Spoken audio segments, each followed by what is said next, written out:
Le livre blanc dit que les États-Unis sont le premier marché d'exportation pour la Chine et sa sixième source d'importation.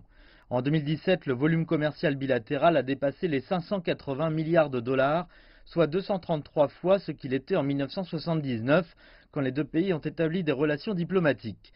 Depuis son adhésion à l'Organisation mondiale du commerce, la Chine a été l'un des plus grands marchés d'exportation pour les États-Unis.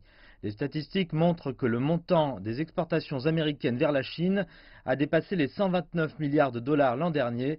Ce nombre était 112% plus élevé que la croissance des exportations américaines dans le monde durant la même période.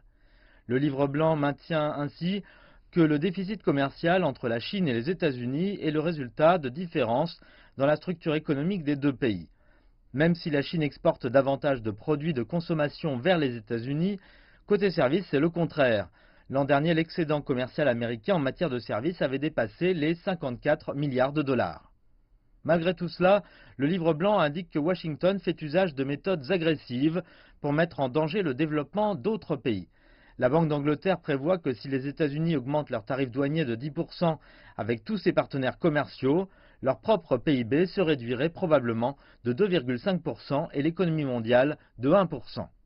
L'administration Trump et son protectionnisme vont aussi mettre à mal la chaîne industrielle mondiale. Prenez les premières taxes douanières par exemple.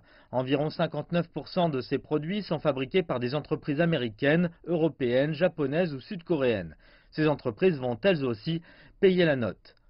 Quant à l'accusation de vol de technologie avancée faite par Washington à l'encontre de la Chine, le livre blanc précise que les dépenses chinoises en matière de recherche et développement ont dépassé en 2017 les 1000 milliards de yuan pour se situer au deuxième rang mondial.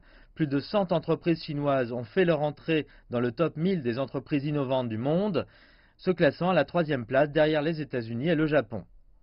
Le gouvernement chinois affirme qu'il répond dans une perspective d'intérêt commun pour les deux parties, ainsi que d'ordre commercial mondial. Le pays a défini sa position sur la situation, disant que la mondialisation économique était une tendance mondiale et que le protectionnisme allait à l'encontre de cette évidence.